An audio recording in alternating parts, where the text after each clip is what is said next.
अगर भगवान की कृपा इन पे हो गई तो पूरा भारत क्राइम मुक्त हो जाएगा और जितने ये कट्टरवादी है ये सब पाकिस्तान भागते मिलेंगे। तो मतलब आप चाहते हैं कि अगला देखिए हम सीएम योगी जैसा हो? व्यक्तिगत हम चाहेंगे कि हमारा भगवाधारी पीएम हो। भारत में जितने भी मंदिर थे सबको मस्जिदों में तब्दील किया, ये तो मुगलों ने किया। इस समय का जो भारत है पूरा हिंदू जाग गया है, पूरे हिंदू सतर्क हो गए हैं। योगी आदित्यनाथ मुख्यमंत्री ने आदेश दिया था कि आप अपने नेम प्लेट को दुकान के बाहर लगाएं। जहाँ भी आप जाएंगे अब्दुल रशीद जो होगा मोनू के रूप में होगा, बशीर जो होगा सोनू बना होगा, उनके माथे पे टीका भी होगा, वो आजकल शिखा भी रखने लगे हैं। और अगर होटल में उसका नाम लिखा होगा हम जितने सनातनी जितने हिंदू हैं हम अपनी रक्षा स्वयं कर पाएंगे। मुझे याद है 2019 में हमारा महाकुंभ का मेला था। उस समय हमारे माननीय गृह मंत्री जी उन्होंने मुझे कहा कि देखिए आप सबको जो है जितने भी जातियां हैं ओबीसी एससी एसटी सबको साथ लेकर चलना पड़ेगा, खाली उनको शांत नहीं बनाना है, उनको पद भी देना है। जब हमारे माननीय प्रधानमंत्री जी राम मंदिर में गए, जब वो दंडमस्तक भगवान के सामने हो गए, पूरा उनका जो माथा था जमीन पे लेट गए, नतमस्तक हो गए। हमें ऐसा लगा हमने पहली बार ऐसा राजा।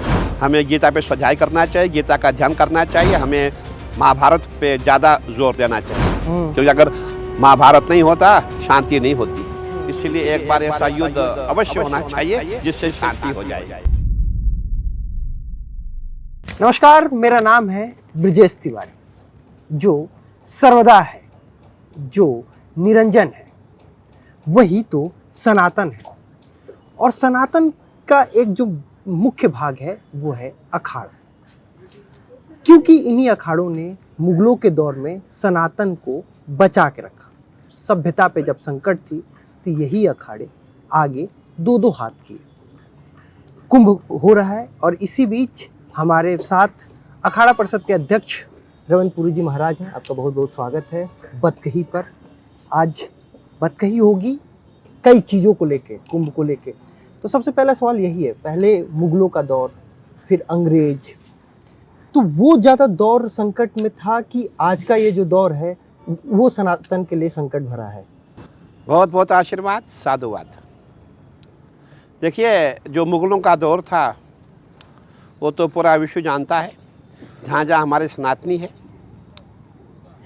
मुगलों के दौर में हिंदुओं के साथ कितने अत्याचार हो गए। हमारे जितने मंदिर थे उनको मस्जिद बनाया गया। अभी आपके सामने हमारा बाबरी मस्जिद का आपने हाल देखा होगा, काशी में आपने देखा, मथुरा में आपने देखा। भारत में जितने भी मंदिर थे सबको मस्जिदों में तब्दील किया, ये तो मुगलों ने किया। और आपने ये भी सुना होगा कहीं मुगल राजा ऐसे भी थे जो जब तक ना हमारे जो सनातनी थे, हमारे ब्राह्मण जो जनेऊ पहनते थे, उनके जनेऊ को जलाने के बाद ही वो चाय पीते थे। ऐसे भी राजा हुए हैं। कहने का तात्पर्य है सनातन पे हमेशा जितने भी हमारे मुगल शासक हो, चाहे वो ब्रिटिश गवर्नमेंट हो, सब ने हमले किए। और अभी समय तो सभी सनातनी हमारे माननीय प्रधानमंत्री जी के देख रेख में सभी अपना कार्य कर रहे हैं। लेकिन बात मुगलों के दौर में ही नहीं था। अगर आप देखिए रामनवमी का जब जुलूस निकलता है, शोभा यात्रा निकलती है, और एक धर्म विशेष के जब क्षेत्र से वो निकलता है, बहराइच का जो मामला था और उपद्रव हो गया, आगजनी हुआ, पथराव हुआ और हत्या तक हो गई। ये तो बात इस कलयुग की है, और जो आप बात कर रहे हैं योगी जी और मोदी जी के शासन की बात है। देखिए ये जितने भी लोग हैं ये वही लोग हैं जो मुगलों की संतानें हैं या मुगलों को फॉलो करते हैं, उनको मानते हैं। वही हम लोगों से आपने देखा होगा जब भी हमारा कावड़ का मेला होता है, पूरा यूपी उस समय हरिद्वार में होता है। और मैं समझता हूँ उस समय भी करोड़ों की संख्या में हरिद्वार में श्रद्धालु आते हैं। और जब हम मुरादाबाद से निकलते हैं उस समय भी कुछ ऐसी बस्तियाँ आती है जहाँ कावड़ियों को के साथ मारपीट होती है। और यूपी का कुछ हिस्सा बहुत ही ज़्यादा जहाँ भयानक स्थिति है, क्योंकि ये वही लोग हैं जो सनातन से बैर रखते हैं, जो हमें भी मुल्ला बनाना चाहते हैं, हमें मुसलमान बनाना चाहते हैं, ये वही लोग हैं। और मैं समझता हूँ अभी इस समय का जो भारत है, पूरा हिंदू जाग गया है, पूरे हिंदू सतर्क हो गए हैं। और मैं समझता हूँ इस समय जो भी जितने हमारे युवा भटक गए थे वो सब सनातन में वापस आ रहे हैं।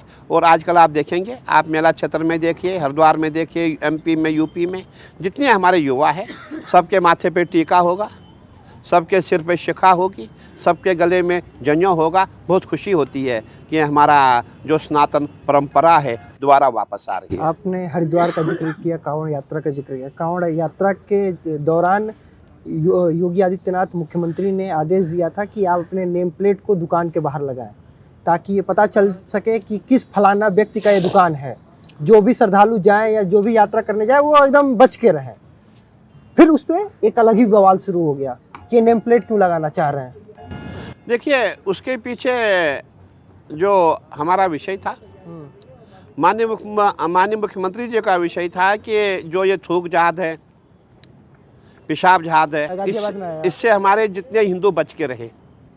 क्योंकि जहाँ भी आप जाएंगे, अब्दुल रशीद जो होगा मोनू के रूप में होगा, बशीर जो होगा सोनू बना होगा, उनके माथे पे टीका भी होगा, वो आजकल शिखा भी रखने लगे हैं।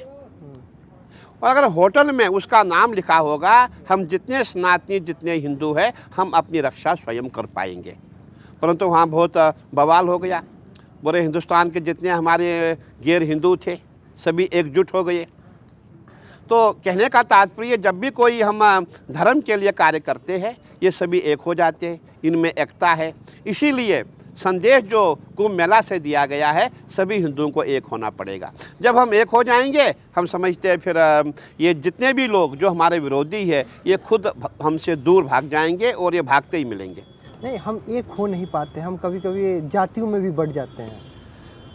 देखिए, जहाँ जातिवाद की बात आपने कही है, ये बात सत्य है कि जातिवाद था, लेकिन अब जातिवाद नहीं है, बहुत कम है। कहीं गाँव देहातों में होगा।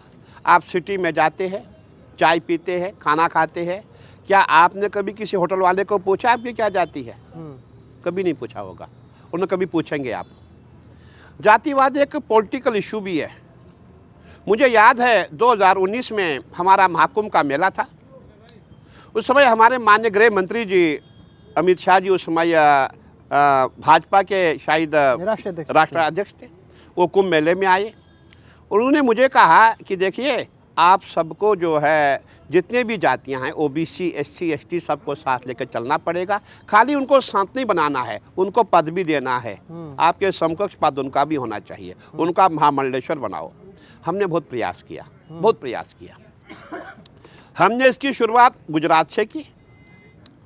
और गुजरात में गांधीनगर में जब मेरे कहीं व्यक्तियों से वार्ता हुई, लेकिन जो पॉलिटिकल लोग थे उनका मेरे से वाद विवाद हो गया।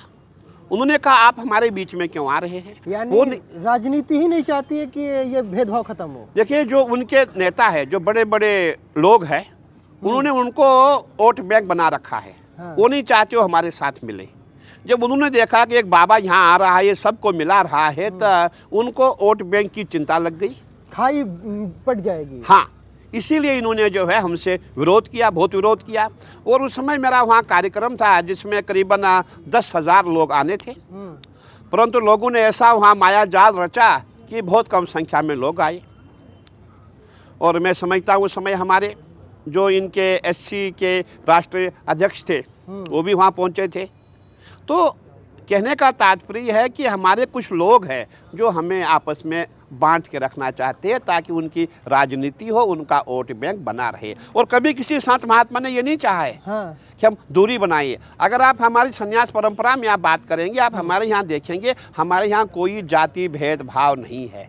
वो संत बन जाता है, संत बनने के बाद उसकी कोई जाति नहीं है, हमारी अपनी जाति है। गिरी पूरी भारतीय वन, ऐसे हमारी जो परंपरा है, वहाँ कोई जाति भेदभाव नहीं है। और हमारे यहाँ ऐसे भी है, अगर आप रामकृष्ण मिशन में जाएंगे वहाँ ऐसे भी है कि अब्दुल रशीद जो है गुलाबनाथ बना हुआ है। हमारे यहाँ कहीं जो गैर हिंदू है वो भी बड़े बड़े संत बने हुए हैं। आप घर वापसी कराते हैं, लेकिन अगर कोई घर से जाए तो उस पर बहुत बवाल हो जाता है। नहीं, देखिए, आपने देखा होगा हमारे यहाँ जो लव जहाज चल रहा है, हमारे बच्चे जब उनके वहाँ जाते बहुत खुश होते हैं। अगर कहीं गलती से उनका बच्चा उनकी बेटी हमारे यहाँ आती है, उसके लिए पूरा पथराव होता है, पूरा जितना भी वहाँ पूरी बस्ती होगी, बस्ती में आग लगाई जाती है। ये भी आपने देखा होगा। मेरा अगला सवाल है कि जो हम सनातन की बात करते हैं, जो हमारा लिबरल होना और उनका अपने धर्म के प्रति अडिग होना ही क्या हमारे लिए नुकसानदायक है? हम बहुत लिबरल हो जाते हैं। हमारा ये मानना है, जब से हमारे माननीय प्रधानमंत्री जी आए हैं, हमारे गृह मंत्री जी आए हैं और हमारे यूपी में योगी जी आए हैं, तब से मैं समझता हूँ जितने हम हिंदू हैं, अब हिंदू भी कट्टर होता जा रहा है। अब हर हिंदू, हर युवा को हमने देखा है, मंगलवार को हनुमान जी में जाते हैं, पाठ पूजा करते हैं और सभी एक भगवा रंग का गमछा भी पहनते हैं। मैं समझता हूँ हिंदू जो है अपनी लाइन पे आ रहा है और धीरे धीरे ये भी शुरुआत है और बहुत जल्दी जितनी हम सनातनी हिंदू कट्टर हो रहा है। और बंगाल में जब जय श्री राम का नारा लगाता है तो मुख्यमंत्री जो वहाँ की ममता बनर्जी FIR करवा देती हैं। देखिए, अब कट्टर होने का ये बड़ी समस्या है कि जो हमारा बंगाल है, बंगाल में आपने देखा होगा, वहाँ हमारी ममता जी ज़्यादा उन्हीं से प्रेम करती है जो गैर हिंदू है, वो हिंदू को नहीं चाहती है। और जब भी हमारी वहाँ रामनवमी होती है, कोई दुर्गा पूजा होती है, उस समय सरकार भी गैर हिंदू को ही सपोर्ट करती है, वो हिंदू को सपोर्ट नहीं करती है। तो बंगाल की स्थिति मैं समझता हूँ वहाँ भी वही है, वोट बैंक की राजनीति है। इसीलिए ममता जी ज़्यादा जो है प्रेम गैर हिंदू से रखती है। इसीलिए जब बंगाल में हिंसा होता है तो कोई कुछ बोलता नहीं है हिंदुस्तान में। नहीं, अब बोलने से क्या होगा, सरकार उनकी है, आप कितना बोलते रहिए, क्या कर पाएंगे। बांग्लादेश में जो हिंसा हो रहा है उस पर आपको क्या लगता है? देखिए, सरकार को कोई कदम उठाना चाहिए? बांग्लादेश में हमने देखा, मैं पूछना चाहता हूँ जो इस्कॉन के हमारे महंत थे, उनका क्या दोष था? बाकी हिंदुओं का क्या दोष था? और जितने भी वहाँ संत महात्मा थे, जितने हिंदू थे, हमारी छोटी छोटी बच्चियों के साथ बलात्कार हुआ। जब हमने समाचार में सुना, जब हमने वो दृश्य देखे, हमारी आंखों से आंसू आए, ये क्या हो रहा है। और तब हमने कहा था अगर हमारी आवश्यकता हो, जितने हम नागा सैनिक हैं, हम वहाँ जाने के लिए तैयार हैं। हमारा क्या कार्य है? हम तो सनातन की रक्षा के लिए ही संत बने हैं, हम सनातन की रक्षा के लिए ही नागा सैनिक बने हुए हैं। तो बहुत बुरा लगा, हम खुद रोने लग गए कि हमारे हिंदुओं के साथ कितना अत्याचार हो रहा है। लेकिन हमारी सरकार ने प्रयास किया, लेकिन अभी भी वहाँ पे जितने भी हमारे हिंदू हैं कि उसमें बस बयानबाजियों पे ही वो मामला शांत हो गया। भारत में लोग बस बैठ के बयान देते रहे और वहाँ हमारे भाई पिटते रहे, अभी भी पिट रहे हैं। देखिए, आपने ठीक कहा। आप बात बताइए, बयान के अलावा आप क्या कर सकते हैं? सरकार तो आपको वहाँ जाने के लिए परमिट नहीं करेगी, आप वहाँ जाओ, एक तरीके से बयान दे के ही रह जाएंगे। हम तो कहते हैं ना, बीजेपी जो सरकार है वो सनातन सभ्यता और संस्कृति के लिए है। नहीं, देखिए, बीजेपी का पूरा मतलब मैं समझता हूँ जब से हमारी बीजेपी आई है, हमारा जो बाबरी मस्जिद राम मंदिर बन गया, आपने देखा होगा। और सबसे बड़ी बात है, मुझे सबसे अच्छा ये लगता है, भले बीजेपी ने क्या किया क्या नहीं किया, हम संतों के लिए वो मीनिंग नहीं है। हमारा मीनिंग ये है कि जब हमारे माननीय प्रधानमंत्री जी राम मंदिर में गए, जब वो दंडमस्तक भगवान के सामने हो गए, पूरा उनका जो माथा था ज़मीन पे लेट गए, नतमस्तक हो गए। हमें ऐसा लगा हमने पहली बार ऐसा राजा देखा। हमें ये लगा मोदी जी ने किया या कुछ न किया हो, लेकिन हमारे लिए सब कुछ यही है, क्योंकि उनकी आस्था, उनकी श्रद्धा, उनका समर्पण। क्योंकि पहला हिंदू राजा, पहला हिंदू प्रधानमंत्री हमने देखा जो भगवान के सामने नतमस्तक हो गया। आज तक हमने किसी प्रधानमंत्री को मंदिर भी जाते नहीं देखा। अब तो मस्जिद में जाते देखा, मजार में जाते देखा, मंदिर में नहीं गए। बीजेपी सरकार कानून, सभ्यता, संस्कृति और सनातन को बचाने के लिए कानून आया, लव जिहाद, धर्म परिवर्तन। अगर कोई ऐसे बहला के, फुसला के, नाम बदल के, छुप के, छुपा के अगर शादी करता है तो लव जिहाद कानून लगेगा। लव जिहाद कानून आ गया, लेकिन मामले आने बंद नहीं हुए। देखिए, ठीक है, अगर आप पहाड़ में जाएंगे, गांव में आप जाएंगे, वहाँ कानून बहुत कम है, वहाँ लोग बहुत कम थाने में जाते हैं, बहुत कम कोर्ट में जाते हैं। हमने देखा उत्तराखंड में, उत्तराखंड के जंगलों में इनकी जो पहली शुरुआत होती है लैंड जहाज से होती है। ये पहले वहाँ ज़मीन अपनी वो उसमें मज़ार बनाएंगे, मज़ार के बाद हमने स्वयं देखा है, मज़ार के बाद ये वहाँ इनके युवा वहाँ बैठने लगेंगे, बैठ के उसके बाद इनका लव स्टार्ट होता है, इनका लव जहाज शुरू होगा।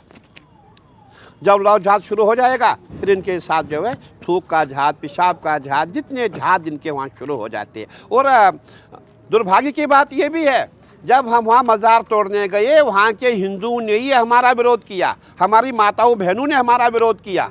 गैर हिंदू भाग गया, वो जो वहाँ के रहने वाले निवासी हिंदू थे उन्होंने हमारा विरोध किया।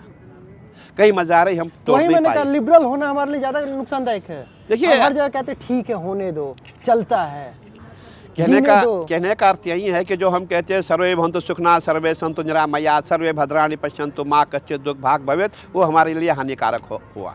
हमने कहा सर्वे भवन्तु सुखिनः, सब सुखी रहे।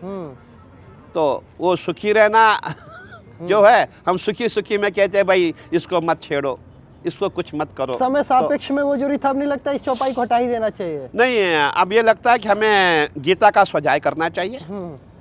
भगवान कृष्ण ने संदेश दिया है, हमें गीता पे स्वाध्याय करना चाहिए, गीता का ध्यान करना चाहिए, हमें महाभारत पे ज़्यादा जोर देना चाहिए, क्योंकि अगर महाभारत नहीं होता शांति नहीं होती। इसीलिए एक बार ऐसा युद्ध अवश्य होना चाहिए जिससे शांति हो जाए।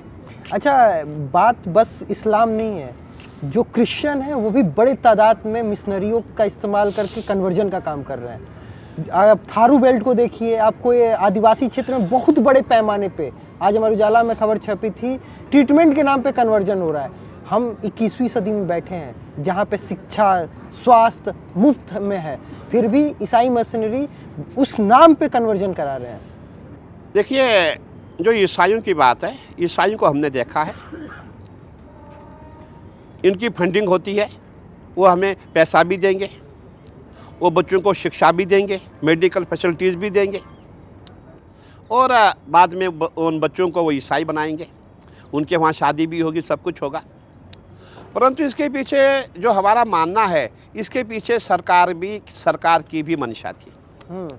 जो हमारी पूर्व सरकारें रही है उन्होंने इस पे काम नहीं किया, उन्होंने इन पे जो है कोई ऐसा कानून नहीं बनाया, बल्कि उनको और सपोर्ट किया।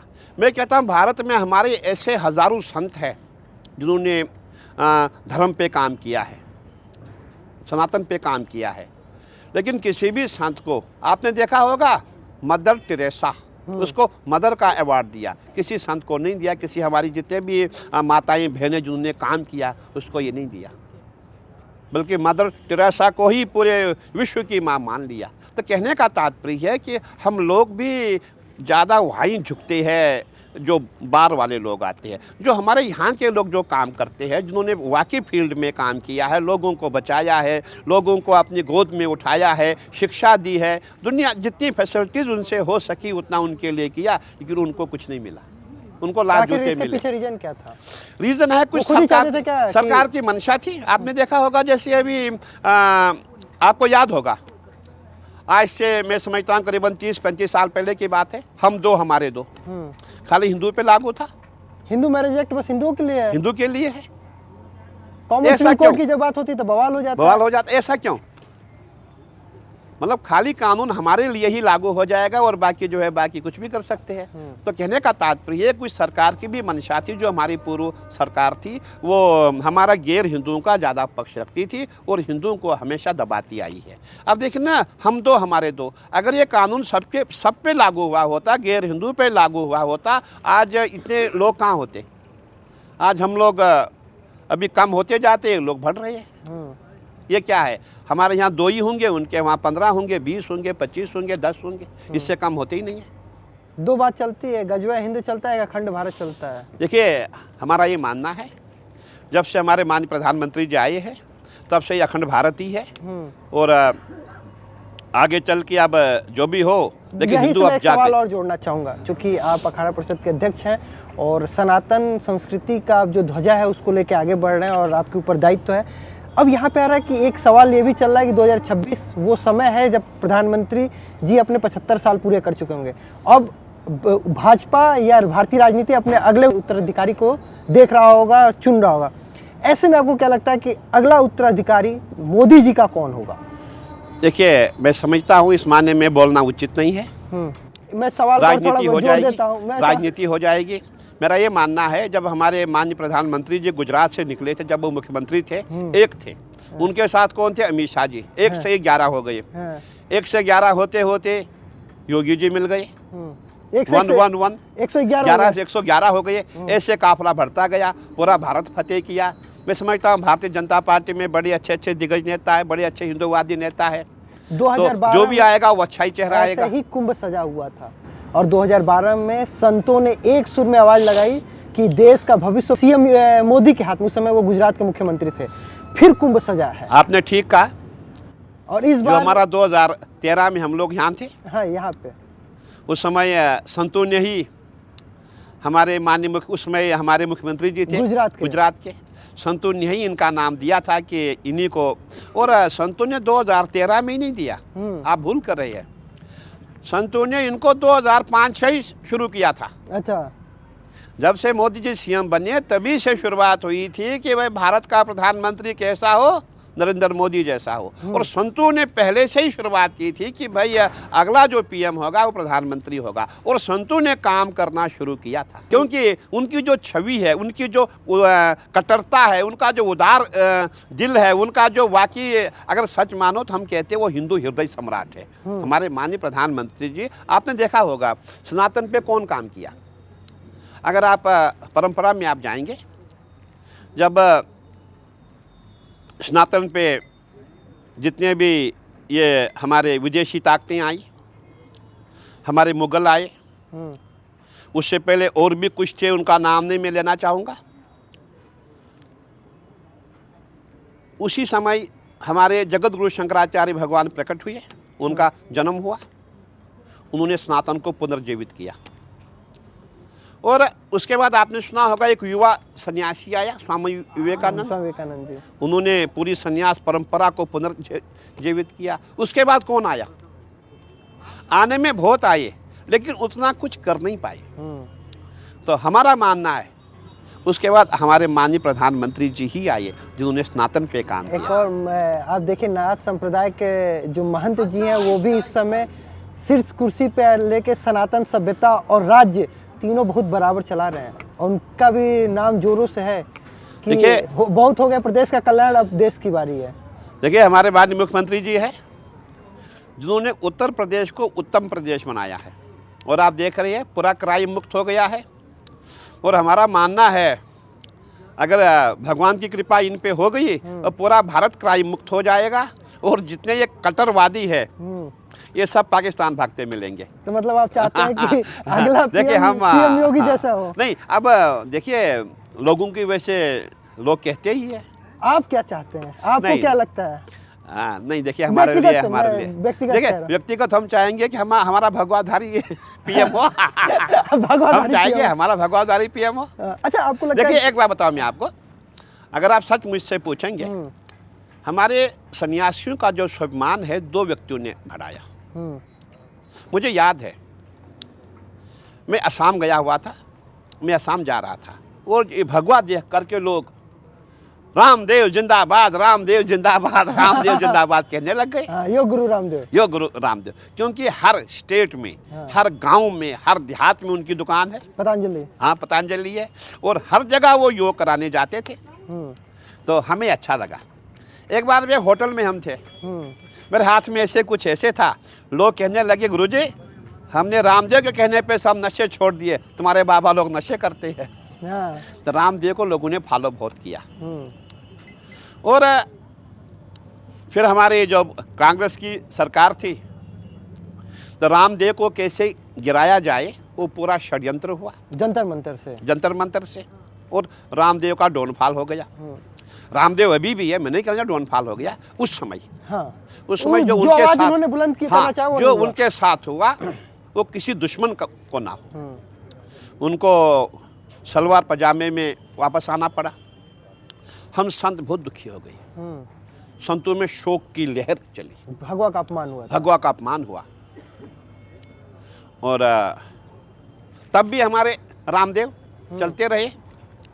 और जब हमारे माननीय मुख्यमंत्री योगी आदित्यनाथ जी आ गए तब इन्होंने भगवे को ऐसा परचम पे लहरा के ले गए कि हर छोटा सा संत भी बोला मैं ही मुख्यमंत्री हूँ।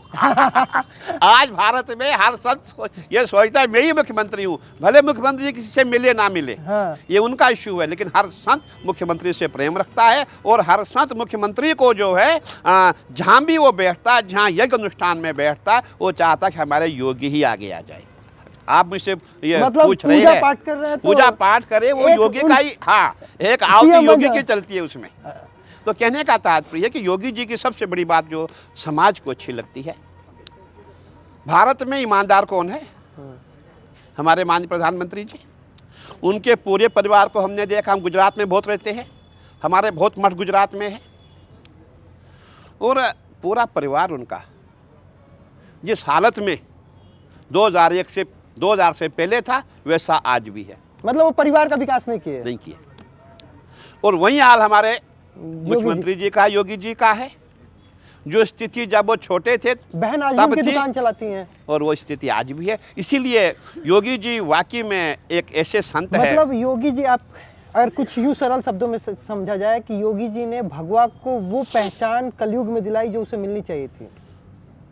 मैं यही कहूँगा, हमारे योगी जी ने सबसे पहले यूपी को क्राइम मुक्त किया, उत्तर प्रदेश को उत्तम प्रदेश बनाया।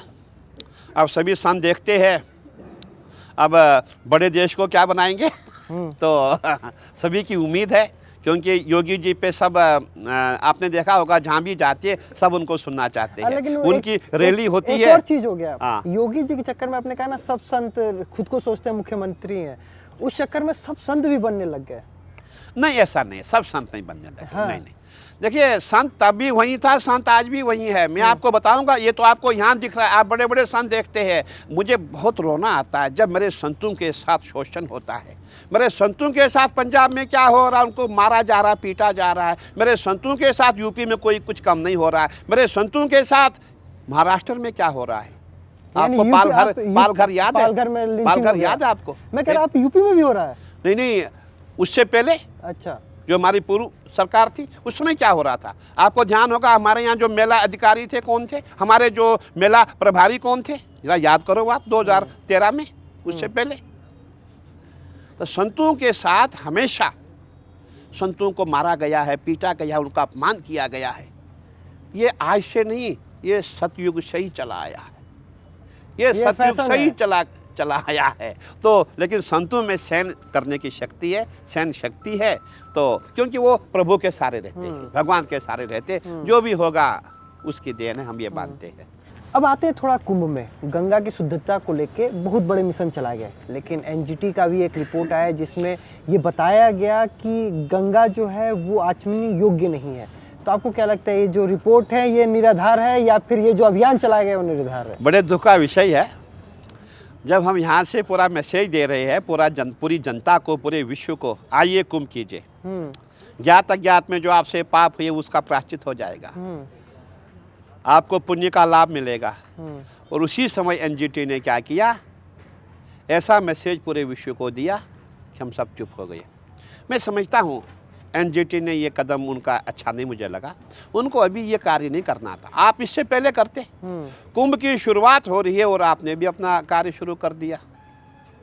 तो कहने का तात्पर्य जो हमारी आस्था, जो हमारी श्रद्धा है, आपने सीधा उसको टारगेट किया।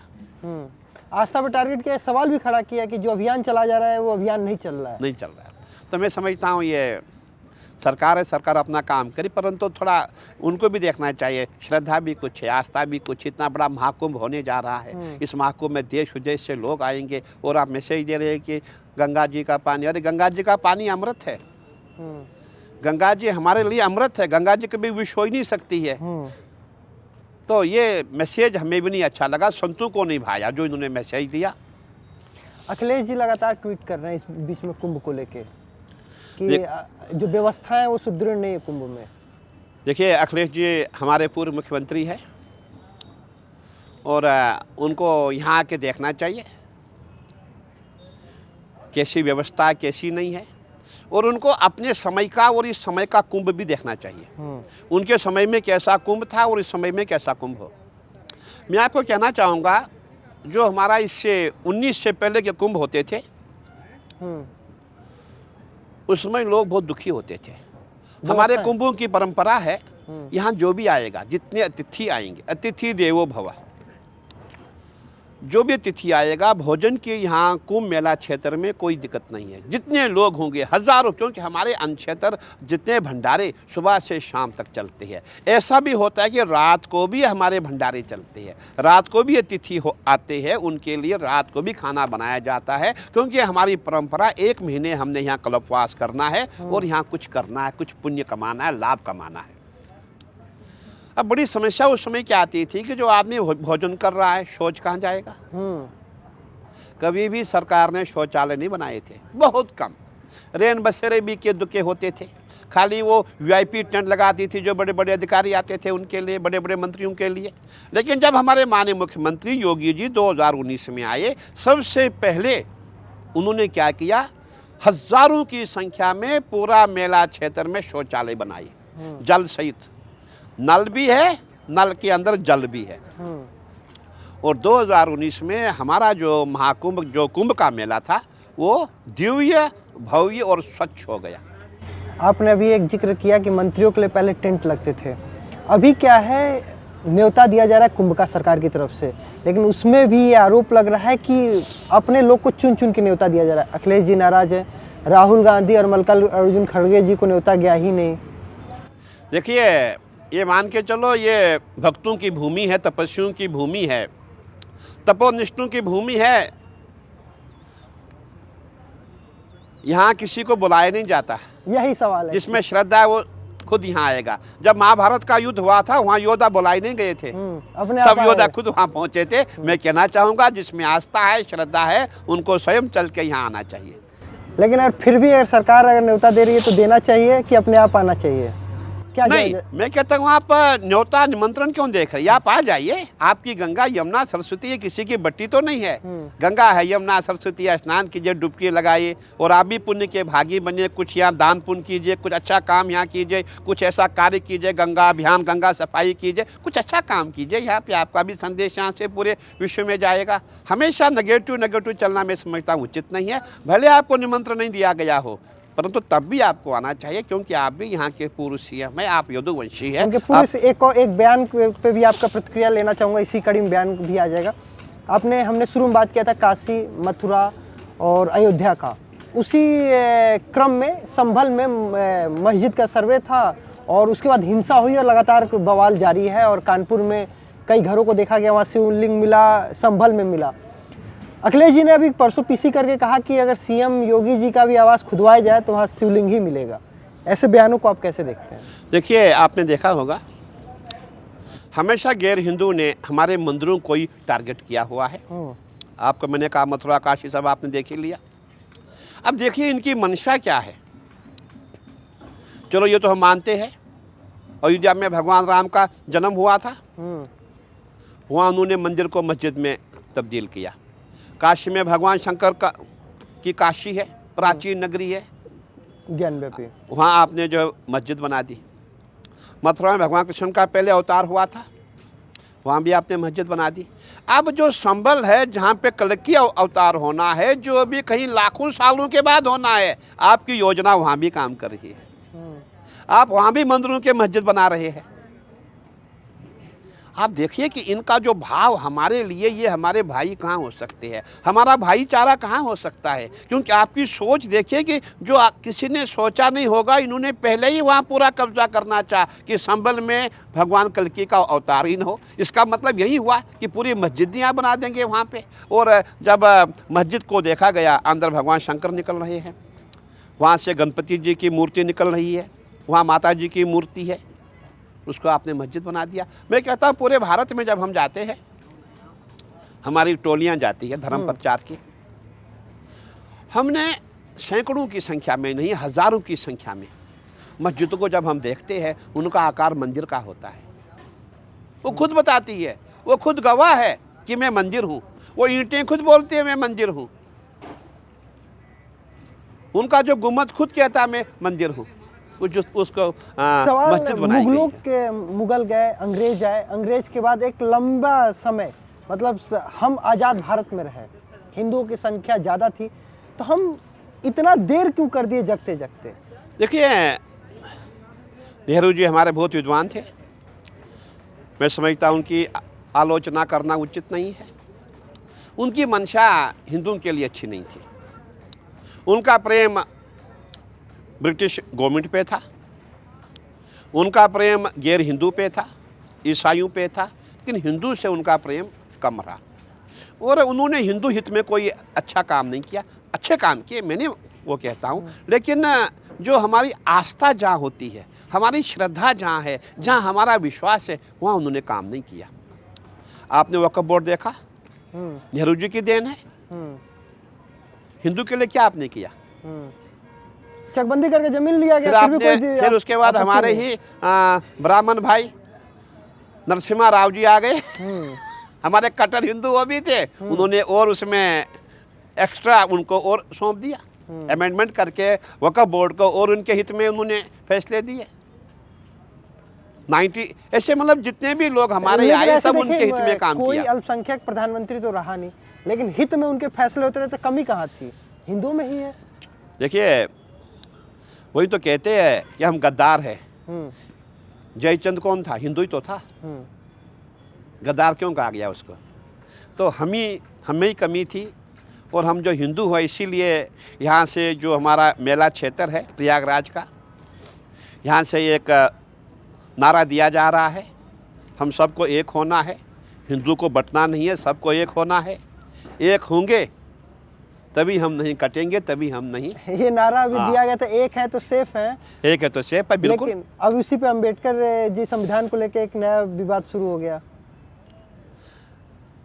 लेकिन इस समय मैं समझता हूँ हमारे जो संतों की ने एक मुहिम छेड़ी हुई है, और मैं उसमें सबसे आगे में हमारे अखिल भारतीय अखाड़ा परिषद के हमारे महामंत्री हरिगिरि जी महाराज है। वो कई सालों से इसी पे काम कर रहे हैं। अच्छा।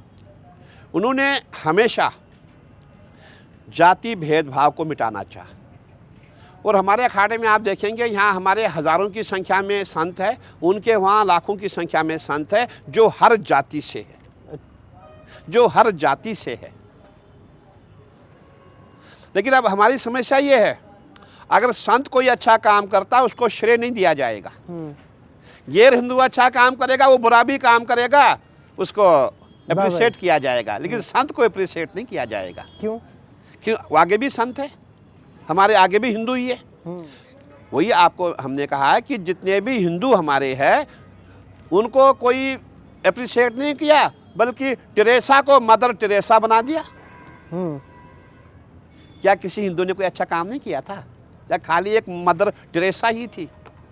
क्यों मदर उसको बना दिया, पूरे विश्व की माँ बना दिया? क्यों बना दिया? हिंदू भी बहुत थे उसमें, कहीं हमारी माताएं बहुत थी, एक से एक महिलाएं अब इसी में एक और हमारी। आ रहा है, मुसलमान से याद आया मुझे कि कुंभ में मुसलमानों का दुकान लगाने में प्रतिबंध हो। लगातार अखाड़ा परिषद से आवाज उठती रही, नहीं लगना चाहिए। देखिए, हमारा कभी भी हिंदू कभी मुसलमानों से बैर नहीं चाहता है और न बैर रखता है। तो फिर भले ऐसा हम बोले, लेकिन मन हमारा जो है बिल्कुल उनके लिए साफ होता है। मन भेद हमारा नहीं होता है। हमारा ये प्रयास था। हमारा महाकुंभ, पहले आपने देखा होगा, वो पन्नू नाम का व्यक्ति पीछे लगा हुआ है, धमकियां दे रहा है। अब जो गैर हिंदू है, जब यहाँ दुकान लगाएगा, उसमें थूकेगा, चाय में थूकेगा, पानी में थूकेगा, फूलों में थूकेगा, अगर कहीं उसको जो हमारे नागा संत आएंगे, उन्हें पकड़ लिया, उसका क्या हश्र होगा? अच्छा, मतलब उनकी भी सुरक्षा है।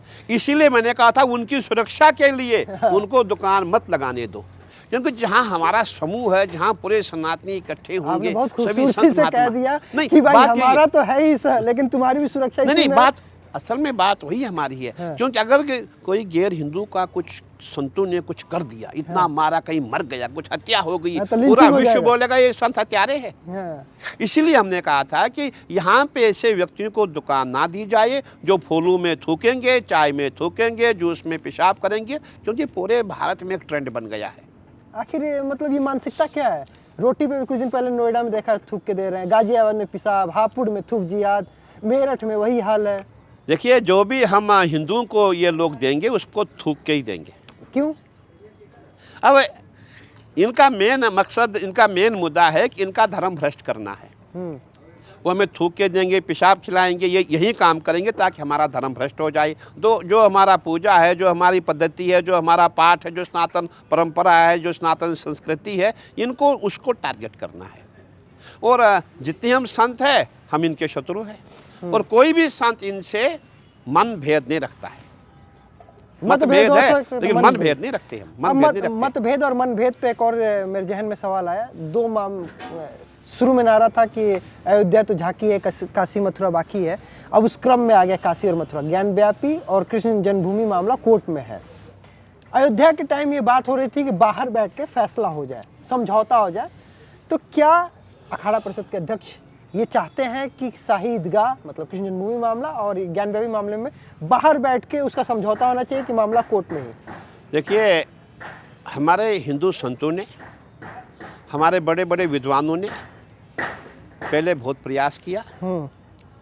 जब हमारा बाबरी मस्जिद का विवाद था, राम मंदिर का विवाद था, बहुत प्रयास किया। हम आपस में बैठ के ही समझौता करेंगे और हम पेनल्टी देने को भी तैयार है।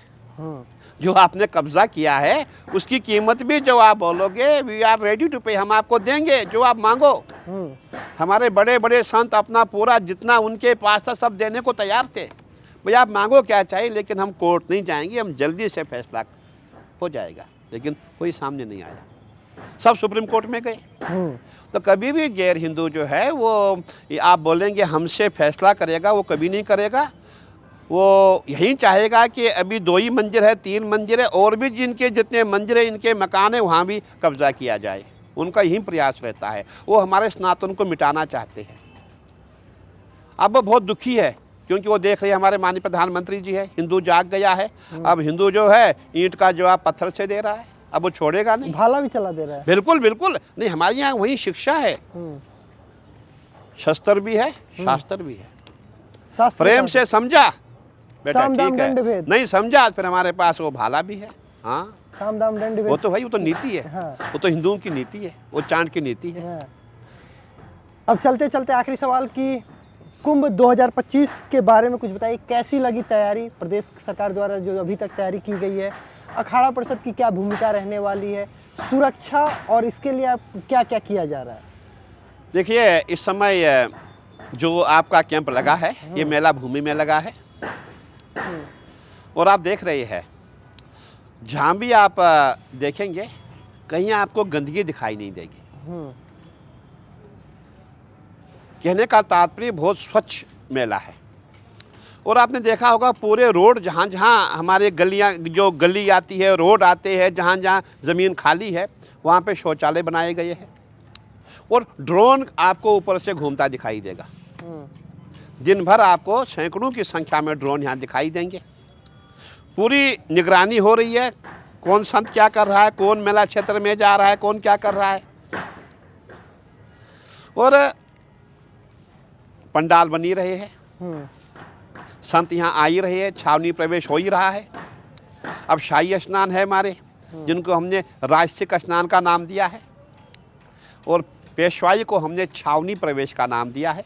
दोनों उर्दू नाम, पेशवाई भी उर्दू। हाँ, और शाही भी उर्दू। हाँ, देखिए जब हमारे लोगों का कहना है हाँ, ये जो हमारे मुगल राजा अकबर थे हाँ, वो हिंदू मुस्लिम वो बहुत तेज थे हाँ, वो बहुत तेज थे। उन्होंने खूबसूरती से हाँ, सनातन पे अल्पसंख्यकों का, मुसलमानों का हाँ, वोट डाल दिया। तो उस समय से जो है हमारा जो नाम जो है वो शाही हो गया। और इसके लिए मैं बहुत बहुत आभारी हूँ हमारे माननीय मुख्यमंत्री जी, मध्य प्रदेश के मुख्यमंत्री जी, उन्होंने इस पॉइंट को पकड़ा, हमें भी ध्यान में नहीं था। अच्छा, मोहन यादव जी ने? हाँ जी, हमारे मोहन यादव जी एक बार महाकाल के भी की बात है 6 महीने पहले हाँ, वहाँ महाकाल की शाही सवारी अच्छा, नाम था। हमारे महाकाल भगवान सावन के महीने में हाँ, महाकाल मंदिर से छिपरा जी में स्नान करने जाते, फिर वापस वो जो है मंदिर में आते। ठीक है। तो पुजारियों ने कहा सीएम साहब आपको चलना है। बोले भाई कहाँ चलना है? बोले जी महाकाल की शाही सवारी है। बोला शाही सवारी यार, क्या उर्दू का शब्द, क्या हिंदी में कुछ नहीं है? तो मोहन जी ने कहा भाई शाही मत रखो नाम, रायसी नाम रखो, रायसिक नाम दिया। तो मैं उस समय दिल्ली में था, मुझे फ़ोन आया भोपाल से, बोले गुरुजी ऐसा ऐसा मोहन जी ने कहा। मैंने कहा जो मोहन जी ने कहा है पूरा हिंदुस्तान, पूरे संत इनके साथ है, और हम भी शाही स्नान को नाम हटा करके राय सिख नाम रखेंगे और जो हमारा पेशवाई उसको छावनी प्रवेशम नाम देंगे। तो मैं समझता हूँ इसके लिए हमारे मोहन यादव जी को ही यश धन्यवाद मिलना देना चाहिए, धन्यवाद देना चाहिए, क्योंकि वो भी वाकई अगर कोई यादव है तो वो मोहन यादव ही है, वाकई में यादव है बात एकदम। मैं अगर यही कहना चाहूँगा कि जो यादवों की परंपरा है वो मोहन यादव जी हमें दिख रही है। अखिलेश यादव जी में नहीं। नहीं, अखिलेश यादव से भगवान बचाए, वो तो गैर हिंदू प्रेमी है। भगवान बचाए। तो उनसे भगवान बचाए। आज हमारे साथ बतकही चौक पे बतौर मेहमान अखाड़ा परिषद के अध्यक्ष महाराज रविंद्रपुरी जी थे। आपको ये प्रोग्राम कैसा लगा कमेंट करके बताइएगा और वीडियो देखते रहिए, स्वस्थ रहिए, मस्त रहिए। मुझे दीजिए इजाज़त। प्रणाम।